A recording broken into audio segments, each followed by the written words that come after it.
Hi, I'm Rachel Lancaster, and this is the Magnificent Midlife podcast. This is where we celebrate women in midlife and beyond. We challenge the status quo and bash those negative stereotypes about being an older woman. We're not over the hill at 40, 50, 60. We're just getting started, and the world needs us now more than ever. I'll be talking all things midlife, about issues that matter, and sharing fabulous stories of amazing women doing very cool stuff. Now's our time.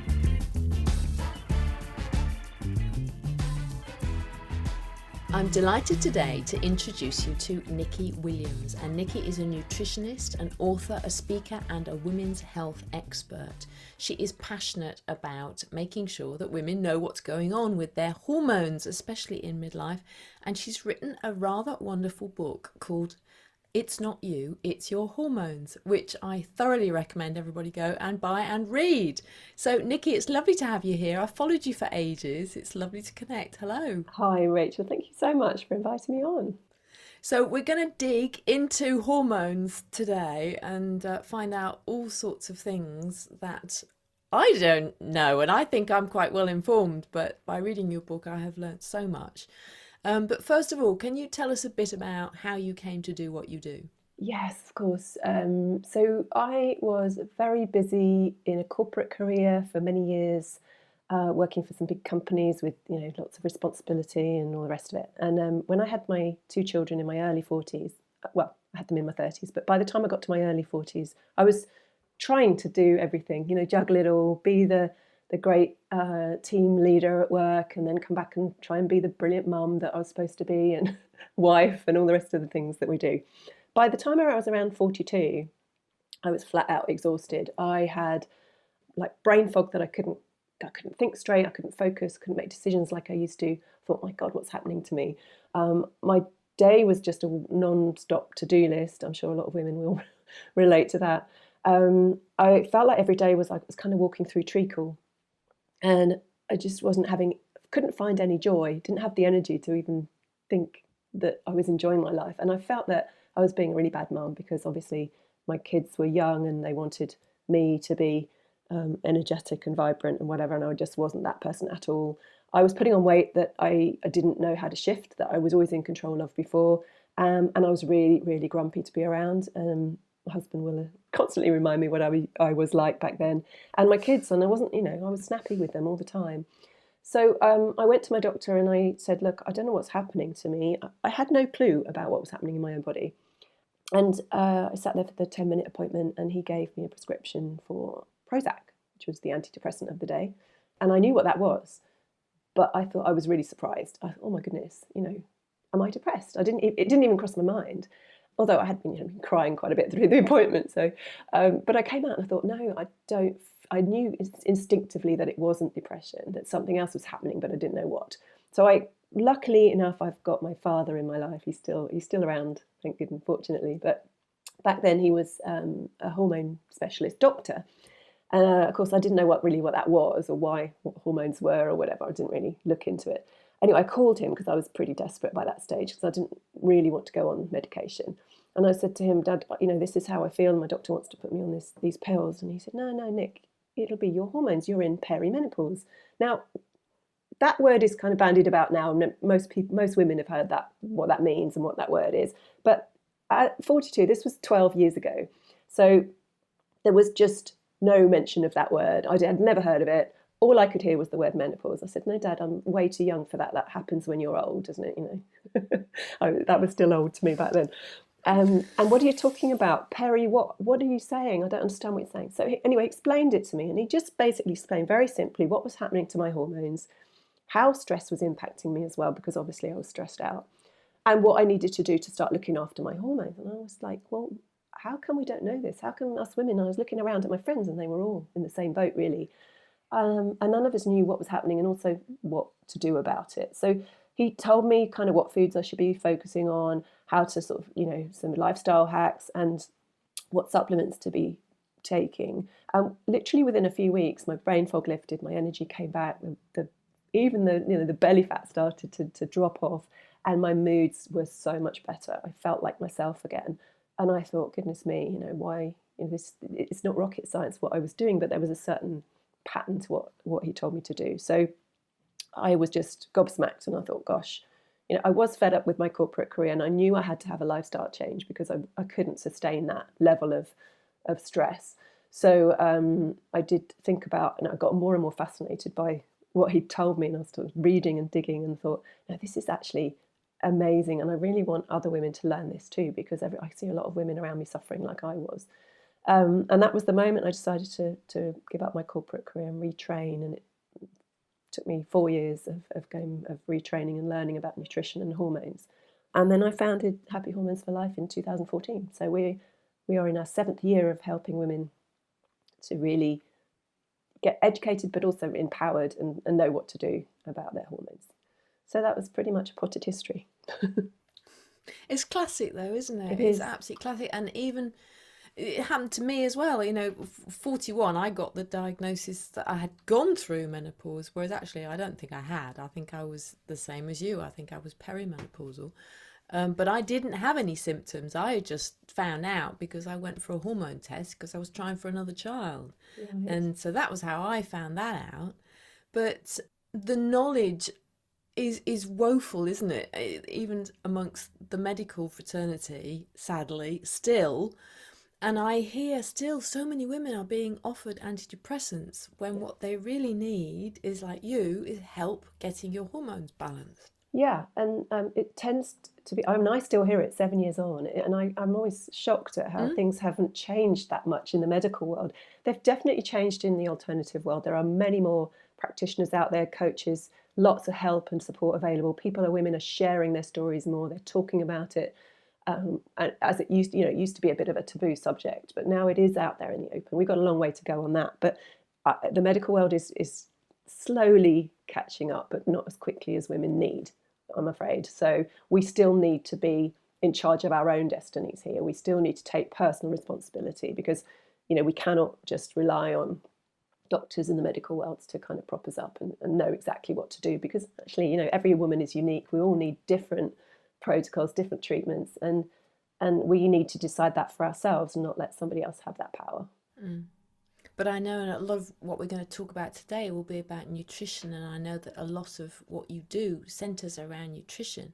But of course, doctors don't have the nutritional knowledge either. They don't have the hormonal knowledge, but they don't have the diet stuff either, do they? No.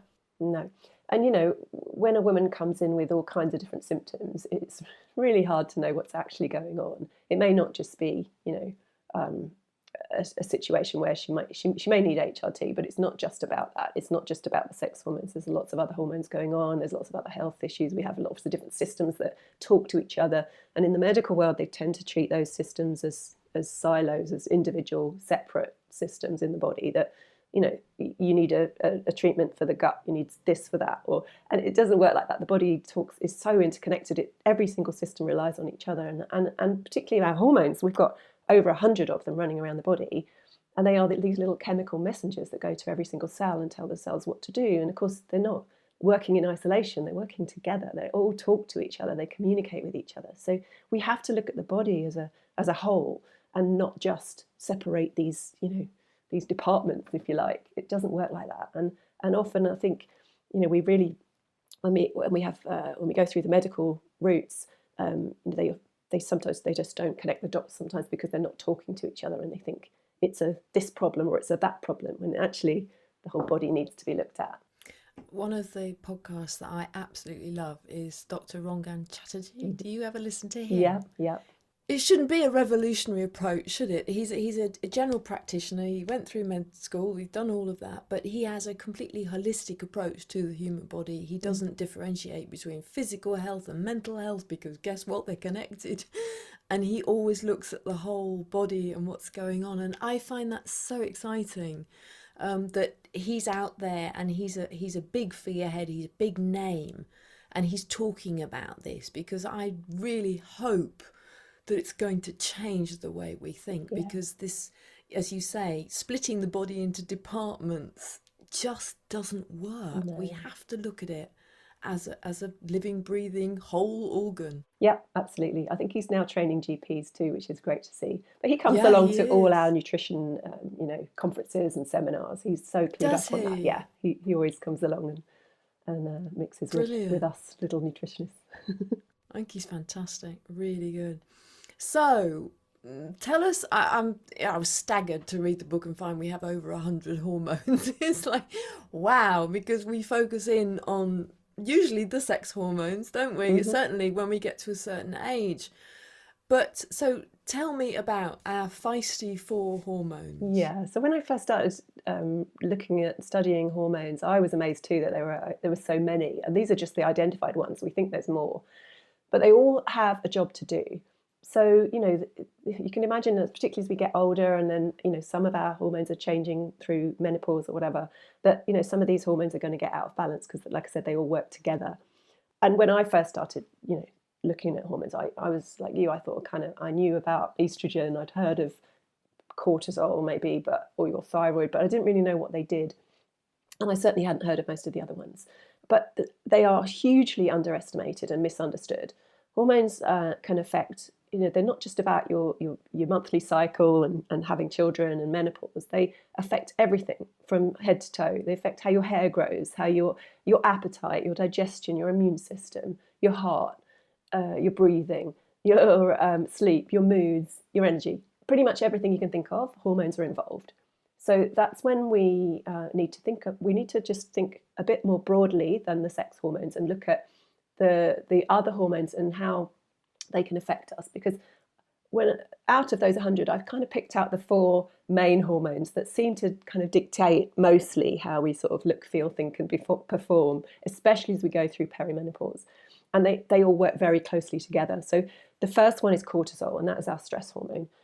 Well, it's our fight or flight hormone. So in the old days, we might have lions attacking us, and we needed to fight or flight. So cortisol and adrenaline would be released, and they would keep us alive or not, but hopefully keep us alive and allow us to fight or flee.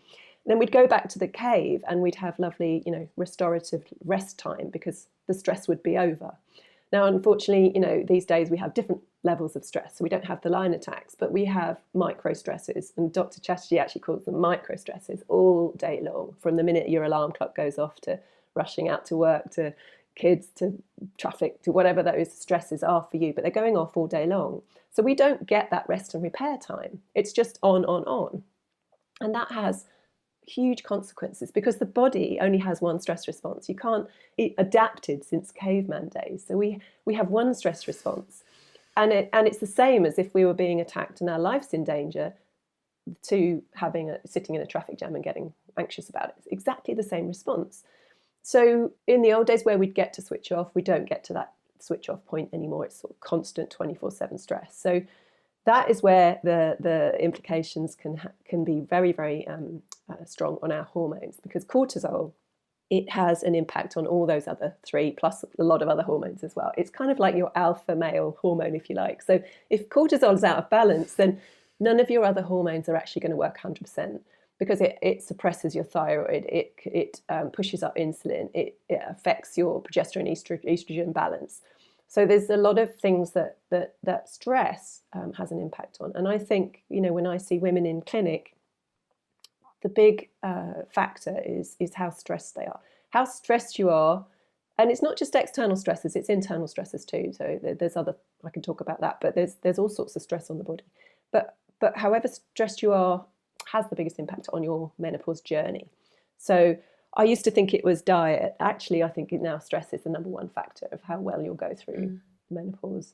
So that's cortisol. And then we have number 2 is thyroid. Actually, let's talk about insulin first, because insulin and cortisol are very much related. So insulin's your blood sugar regulator. When you eat carbohydrates or sugar, or protein as well, the sugar from that food goes into the blood, and the insulin comes along to take it out of the blood, because we can't have too much sugar in the blood. That's very dangerous. So insulin comes along and does its job and takes it out and takes it all to all your cells to use as energy.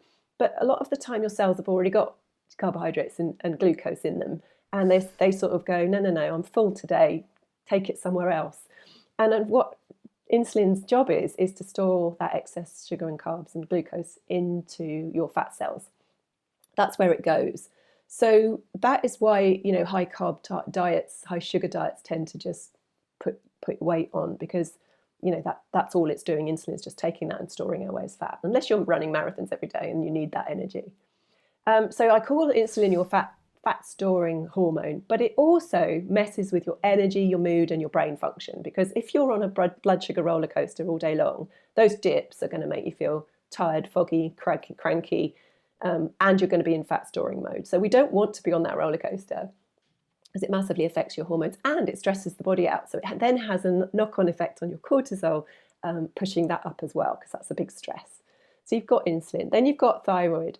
Thyroid is your metabolism regulator. So that basically controls your energy, your temperature, how things work, how your cells work, because it supplies the energy to your cells. If you've got too much thyroid hormone, you're going to be hyper, jittery, anxious, palpitating, sweating, all of that stuff, because your metabolism is too fast. So it's almost you're on overdrive. If you've got too little hormone, you're going to go the opposite way, and you're just going to slow down. Everything's going to slow down. Your metabolism, your brain function, your hair growth, your nails, your digestion. So if you think about just the whole body in a kind of sluggish mode, you're going to feel exhausted. You're going to be putting on weight. Your hair might be coming out. Your nails are going to be brittle. You might be constipated because your bowels slowing down and sluggish. So there's a lot of again, crossover symptoms here. So sometimes it's hard to tell, but that's why, I talk a lot about testing, because it's what we do and what we specialize in, so that we can kind of dig deep and find out, okay, what is causing those actual symptoms? Because something like brain fog, you can get from a cortisol imbalance, an insulin, a blood sugar crash, a low thyroid, and a sex hormone imbalance. So we like to find out what actually is going on and what's causing that particular symptom. So thyroid is something that you need to get checked pretty regularly over the age of 50, because not only does it suffer wear and tear, but it's affected by stress. So if anybody's got any stress, hello, that's 99% of us, it can affect your thyroid. It can slow it down because it affects the conversion of your thyroid hormones. It can also, thyroid's also affected by your diet, your nutrient levels, whether you're going through any changes as well. So it's a big one to get tested. And unfortunately, on the NHS, it's not. They don't test it very thoroughly, and also you get very wide reference ranges. So we often get clients who've got classic thyroid symptoms that are constantly being told by their doctors that they're normal. They're in the normal range, and I'm putting my fingers up here to say normal is not necessarily good because you might be sitting right at the bottom of the range, and computer says you're normal, but actually you've got all the signs of a low functioning thyroid, and your thyroid needs support, because what we really want is your thyroid to be in the optimal level or the optimal range. And then lastly, you've got the sex hormones, and I've put estrogen, but estrogen works very closely with progesterone, we know that, and the two of them are responsible for the changes that you go through perimenopause. And these changes can vary from mild to kind of wildly fluctuating to rapidly declining. So you could get symptoms of low to high estrogen in the same few days. I get a lot of clients who say to me, yeah, I've got dryness and memory loss and hot flushes, for instance. And then, a couple of days later, they'll have water retention and PMS or bloating or heavy breasts or whatever, breast tenderness. So there's a lot of crossovers there as well. It's not just one or the other. But we want the estrogen to be nicely balanced as we go through, because without that, there's going to be symptoms. So we need to be looking after all four of these. So obviously, when people say, well, I'm on HRT, that's fine. Well, that's great for your estrogen and progesterone. Yeah, as long as you're on the right kind and it's doing its job.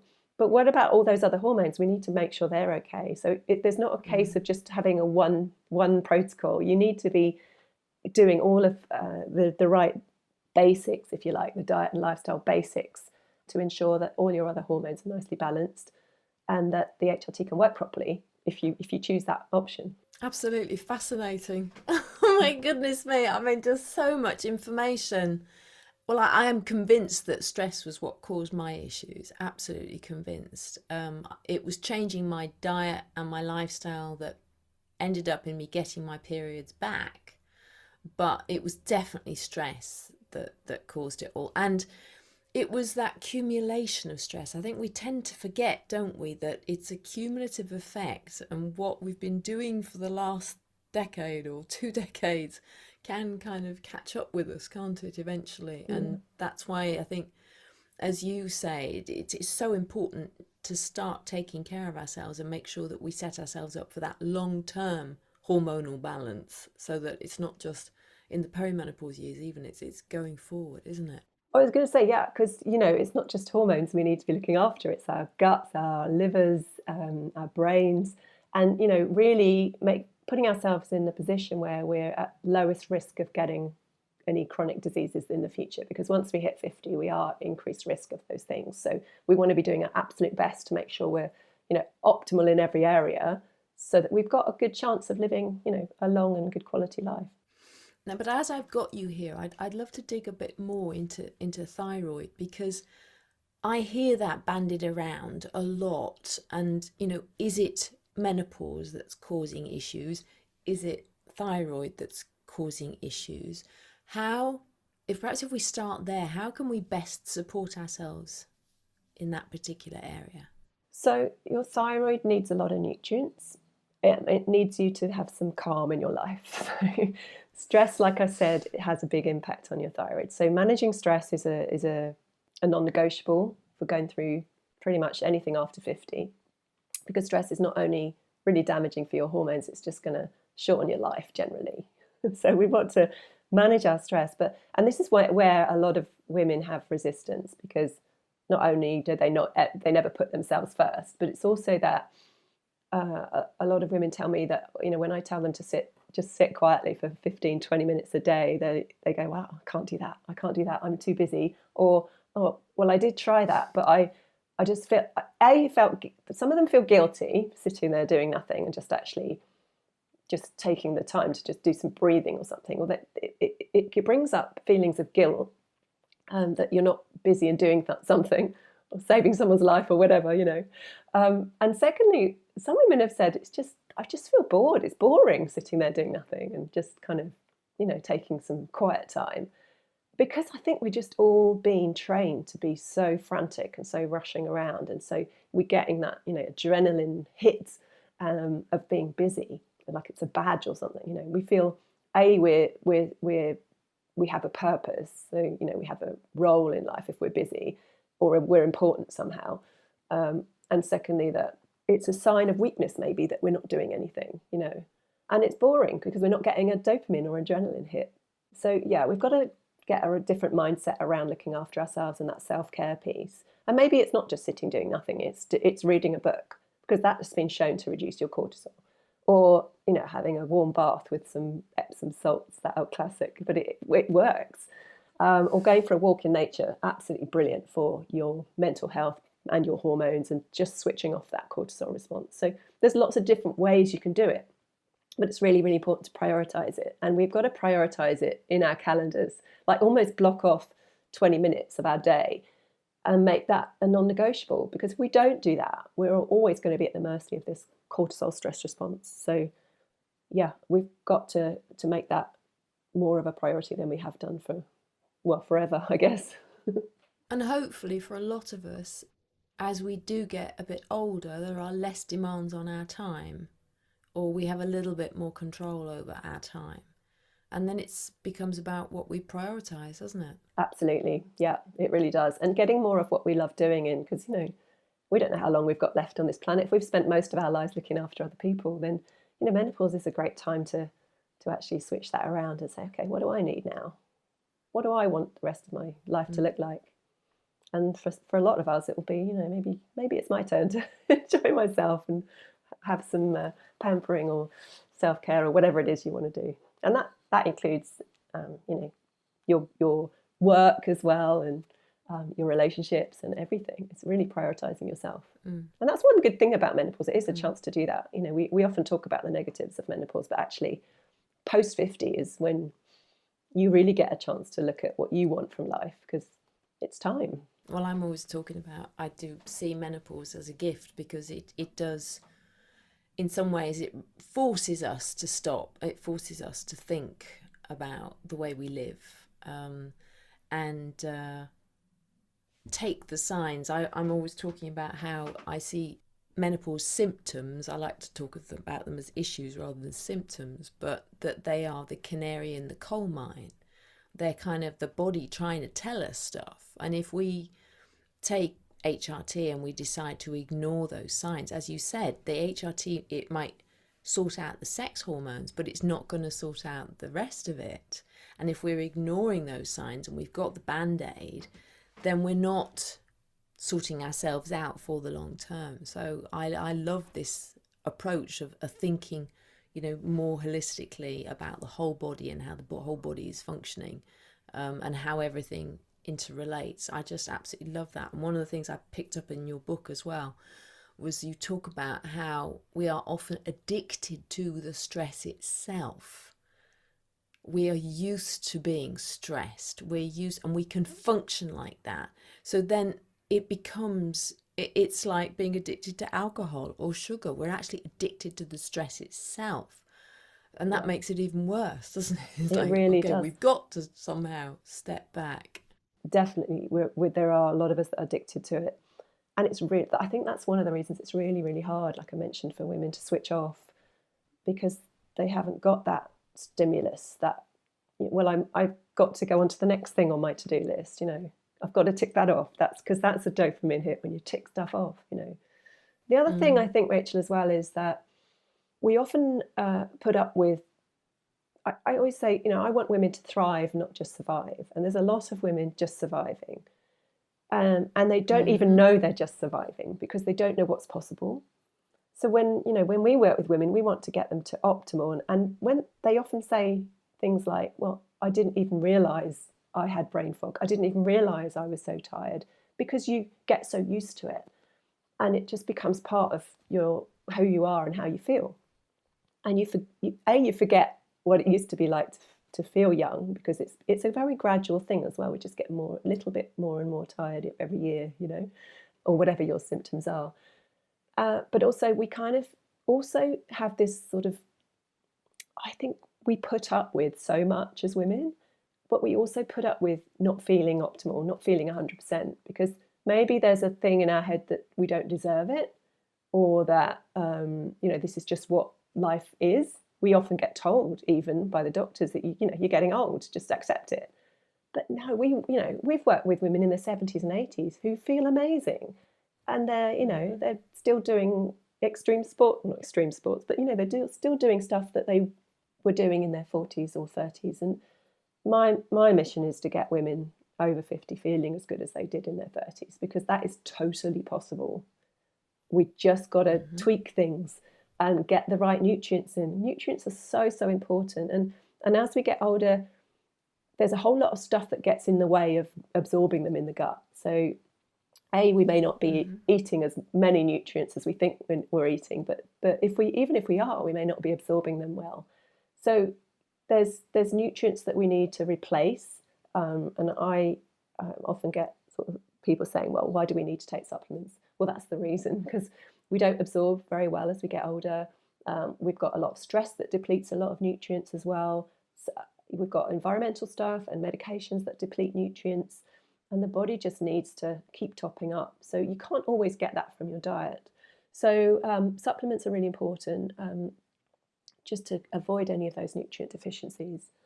And just, really thinking about optimal, getting ourselves into an optimal state, and not just being satisfied with surviving or being at the bottom of normal, because who wants that? Well, you said possible, isn't it? It's completely possible. And I think as we get older, we tend to shut ourselves down to possibility. And actually, if we can just turn that around and think, yes, anything is potentially possible, then absolutely. I did a half marathon at 50. I never could have done that at 25. Mainly because I didn't want to, and I just would have thought I was incapable, so I didn't try. Because physically I probably could have done it, but mentally I couldn't have done it because I wasn't in the right place, So I managed to build my fitness up and managed to do it. I haven't done another one, but you never know, one day.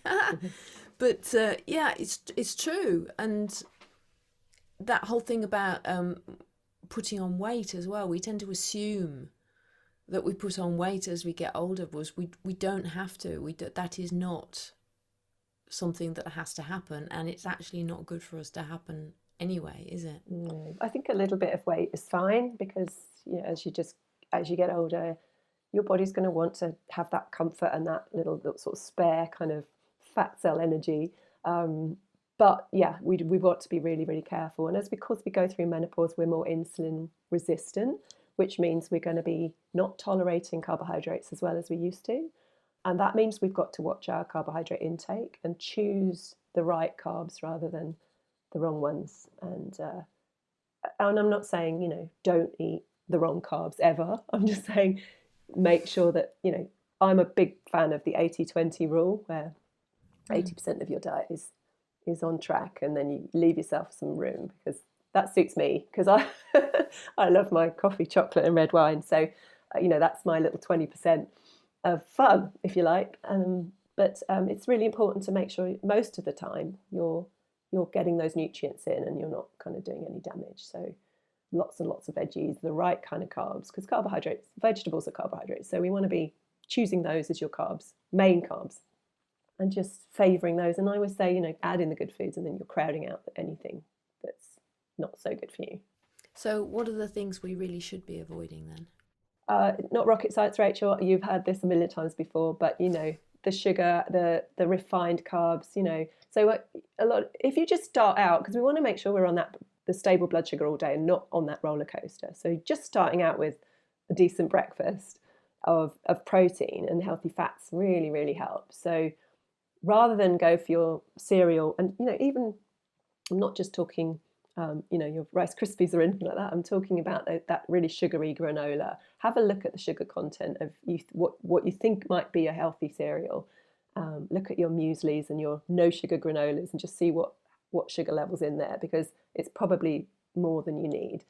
So actually you can make your own granola really easily with oats and nuts and seeds. That's really nice to do. Or you can just use, one of my favourite breakfasts is soaked oats, and you don't only have to do it overnight. Everyone says, oh, soak your oats overnight. I never remember to do that the night before. So I just have a bowl of oats, I like almond milk or coconut milk or whatever your favourite milk is. Dairy, if you're dairy tolerant, that's fine too. Chuck the milk on. Some chia seeds makes it all thick. So the chia seeds absorb the liquid, make that nice and thick. And then some cinnamon. What else do I put in? Some pumpkin and sunflower seeds, some flax seeds. Mix it all up, and I've got this lovely blueberry kind of extract as well. So if I haven't got any fresh fruit, I'll stick a bit of blueberry in there, make it nice and purple. Some coconut flakes, whatever you've got. Doesn't matter what it is, it's whatever you've got. And then soak those oats, and it's just the most delicious kind of yummy kind of oaty breakfast. You don't need to if you want to warm it up, you've got porridge, but I like it quite cold because it just takes 2 minutes. And that's a really nice blood sugar stabling breakfast. You can have eggs, avocado, smoked salmon. I eat organic bacon. I love bacon. I don't want to be losing that either. Natural yogurt make sure it's full fat, because we want to get out of that low fat mentality, because that's has done nothing for us for the last 30 years. Full fat, because the fat is there to support your hormones, but it's also there to keep you full. If you eat a low fat yogurt for breakfast, you're going to be absolutely starving in 2 hours time. So full fat yogurt, with nuts and seeds, and get your flax seeds in, because they're a good source of these phytoestrogens, plant estrogens, that will help to regulate your estrogen as you go through menopause.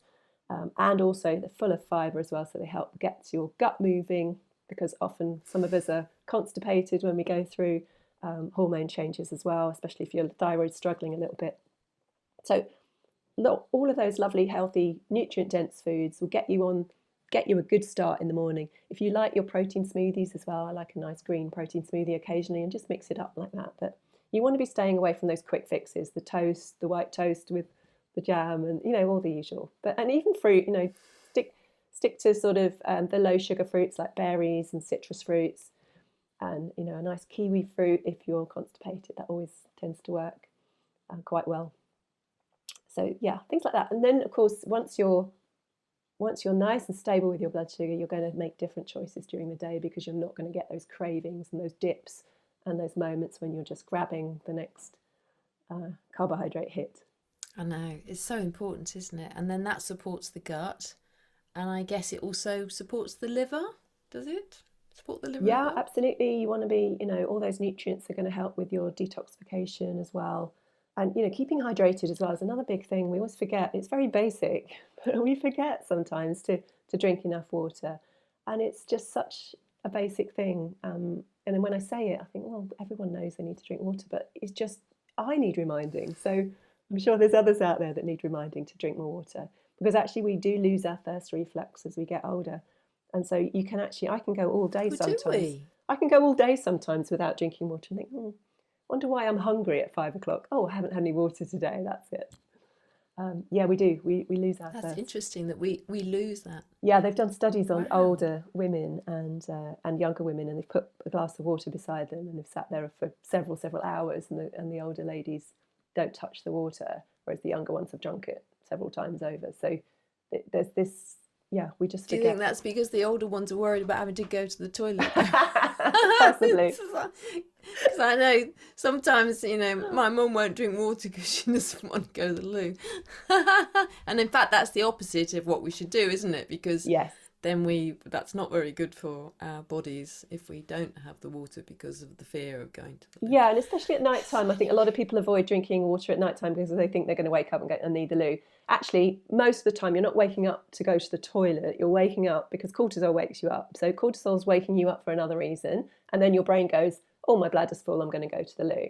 So if you didn't wake up, you wouldn't have wet yourself through the night. Your bladder would have held on till the morning. So it's often not the reason that people think it is. It's not because you're needing the loo that you're waking up. So often people, we get a lot of clients saying they're waking up at 3 a.m. That's the classic, isn't it? The 3 a.m. wake up, and that can be several reasons. Firstly, it can be that you're stressed during the day, and that cortisol is waking you up in the night. So you've got to get that switch off properly done, so you're not racing with adrenaline and cortisol throughout the night.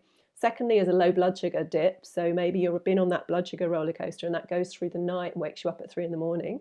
And then lastly, it can be things like dehydration or liver support that's waking you up at 3. So it's actually, especially if you've been avoiding drinking water because you think you're going to wake up, can actually wake you up because you're dehydrated.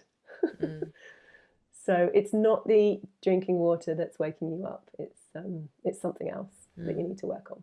And there are certain things as well that we just can't tolerate as much as we get older. I mean, there's the obvious ones like the caffeine and the sugar and the alcohol, but there's also there's gluten, isn't there? Gluten and also dairy. Because I remember I was advised years ago to give up dairy milk, which I did, and I feel much better for it actually.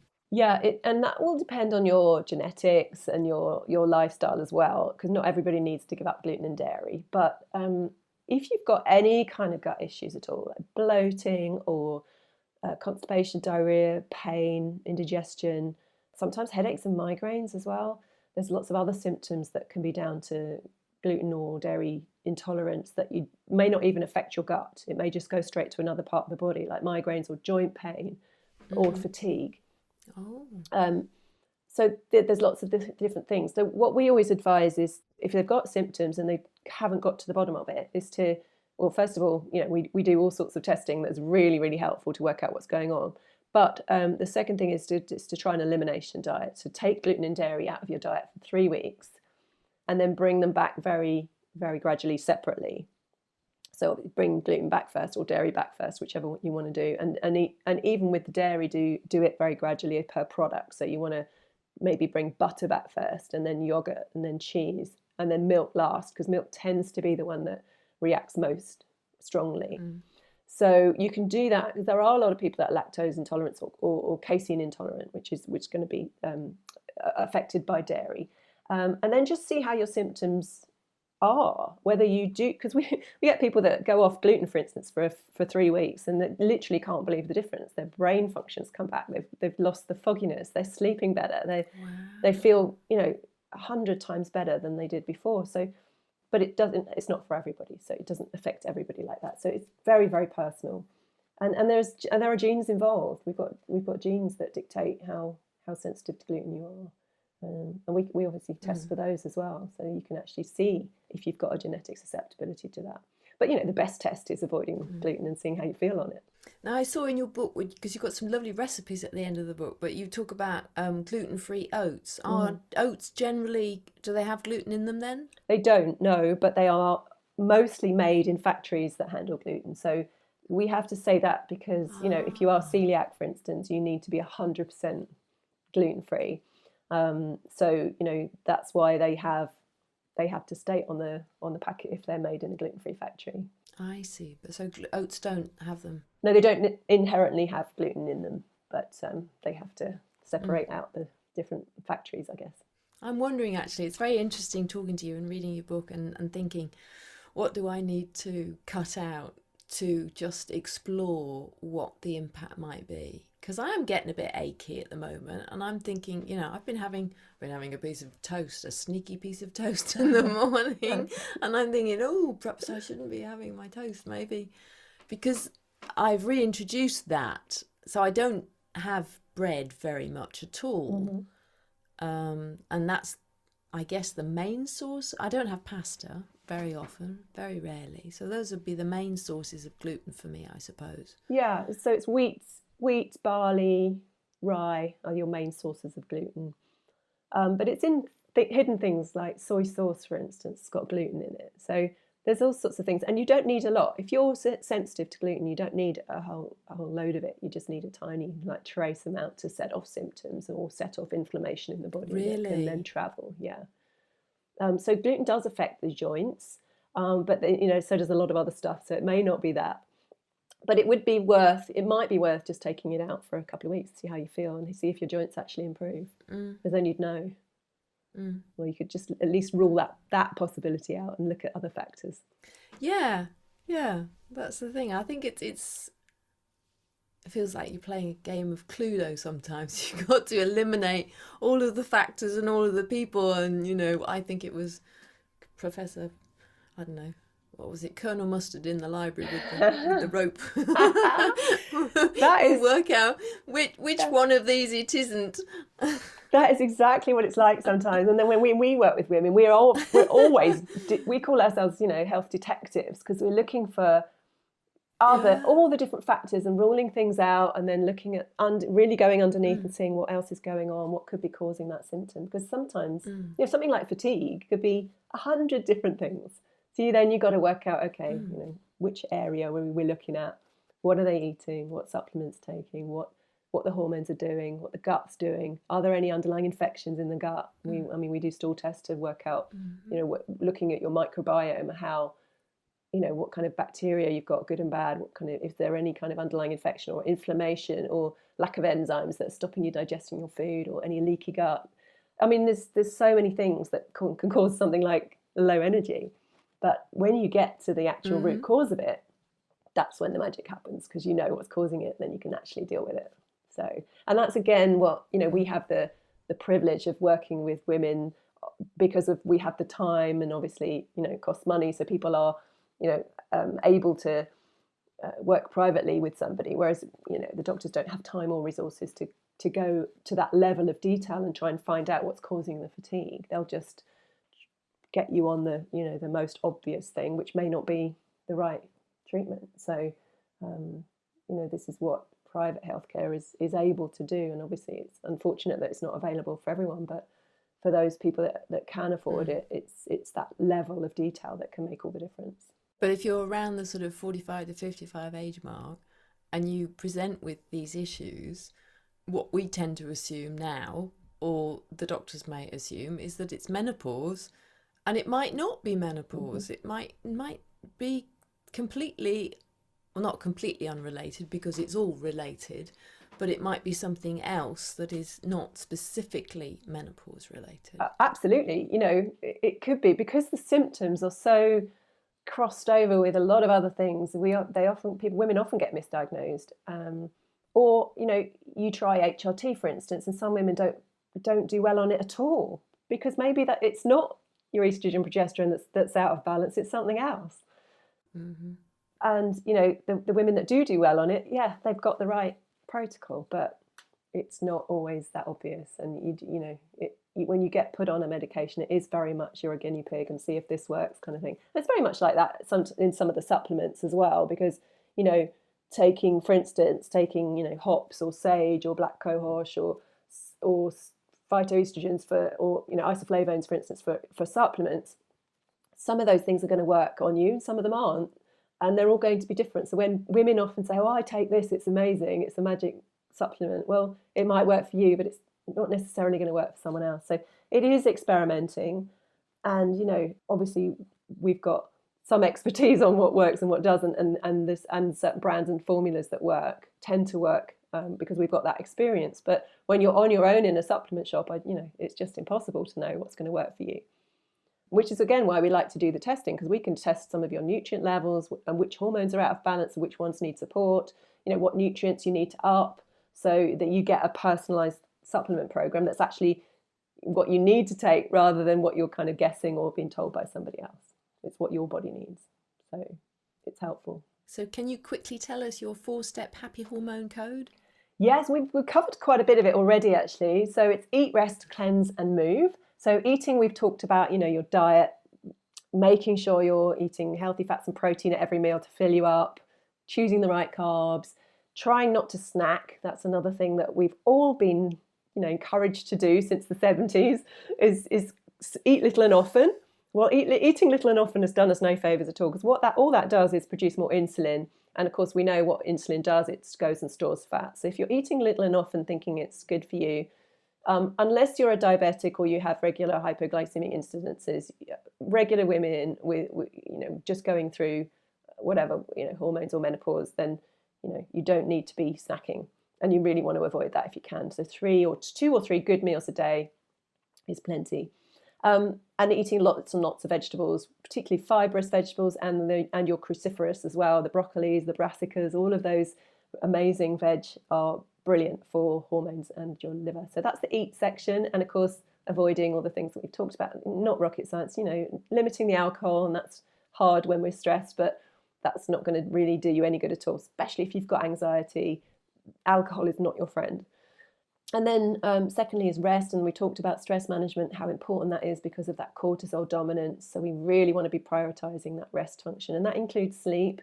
Again, something that kind of has never really been that as of such importance as it is now, because it really is important. Now there are a lot of scientific studies on sleep and how lack of sleep causes a massive amount of health issues, not just hormonal, but huge amounts. So that sleep is really important. Then number 3 is cleanse, and this is often not talked about because of the foreign estrogens in our chemicals in our environment, particularly in the 3 areas of pesticides on non-organic fruit and veg. So trying to eat organic where you can, but really focusing on those fruit and veg where you're eating the skins, because that's where the chemicals are being absorbed. You don't need to buy organic onions and garlic and bananas and things like that because you're peeling. So just looking at that and trying to limit your pesticide ingestion. Then plastics. BPA is the biggest hormone disruptor in the world. BPA is in all our plastics. So now we're limiting plastic for the environment, which is amazing, and that's helping the planet, but it's also helping our hormones. So that's good. So if you're just replacing plastic with glass, stainless steel, anything like that, that's a really good thing to do and to start doing.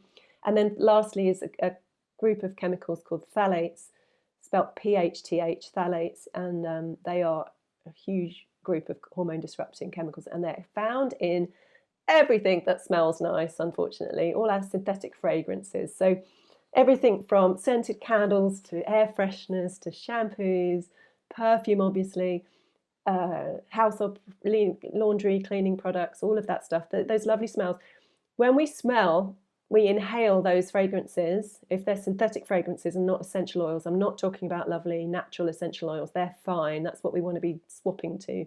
But synthetic fragrances in products, they're labelled fragrance or parfum on the label. So if you've got anything like that says that on the label, then you're inhaling those chemicals. And when we inhale chemicals, they go straight into the bloodstream. They go into your lungs, straight into the bloodstream, straight to the brain. Right? I'm not trying to scaremonger people here, but inhaling is the quickest way into the bloodstream. When we eat something, we've got our gut and liver to filter out the crap. When we inhale, it goes straight in. And also when we put on our skin, it goes straight into the bloodstream as well.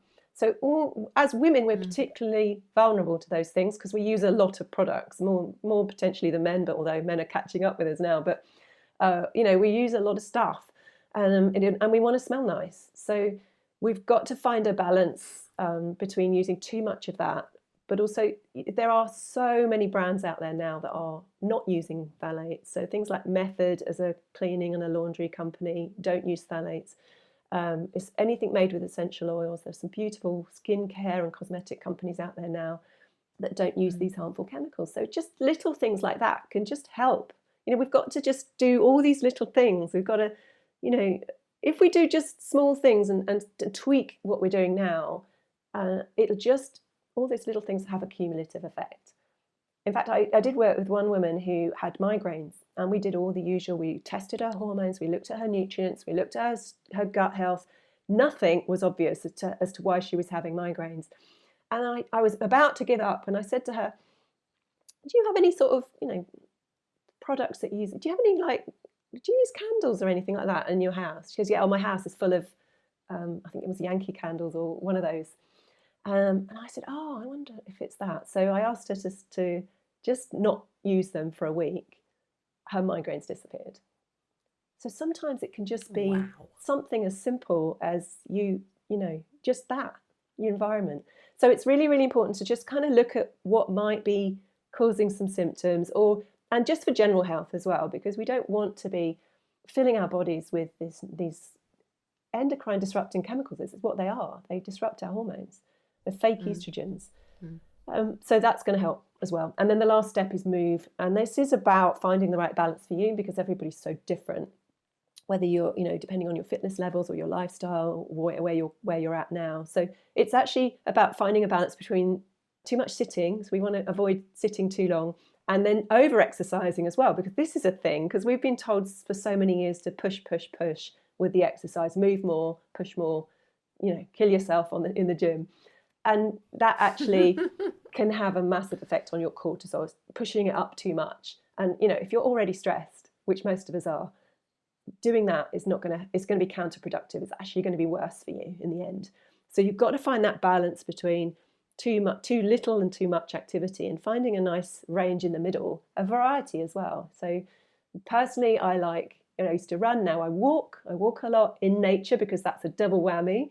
I do yoga because I'm so stiff in the mornings that I need to just, that makes me feel good. It improves my strength, my flexibility. I breathe. It's mindful. So it's kind of part of my stress management as well. But, Pilates would be similar to that. Deep breathing. And I do some weight, when I remember, I do some weights, kind of weight resistance type classes, that kind of stuff that's not mega intense or too much on the knees and the joints. So, but that works for me. But I know women who love running, and that's great too. What I would just say is make sure that what you're doing replenishes you and makes you feel good afterwards, and it doesn't wipe you out and it makes you feel exhausted. If it wipes you out, then you're pushing too hard. Thank you for listening to this episode of the Magnificent Midlife podcast. If you enjoyed it, please subscribe or follow, share it, and I'd love a 5-star review. It really helps other listeners find the podcast. You can find out more information about this episode in the show notes at magnificentmidlife.com. That's also where you can access one-to-one mentoring with me, my membership program, and other resources to help make your midlife magnificent. Make the most of your next chapter. Help me change the world, one magnificent midlife woman at a time.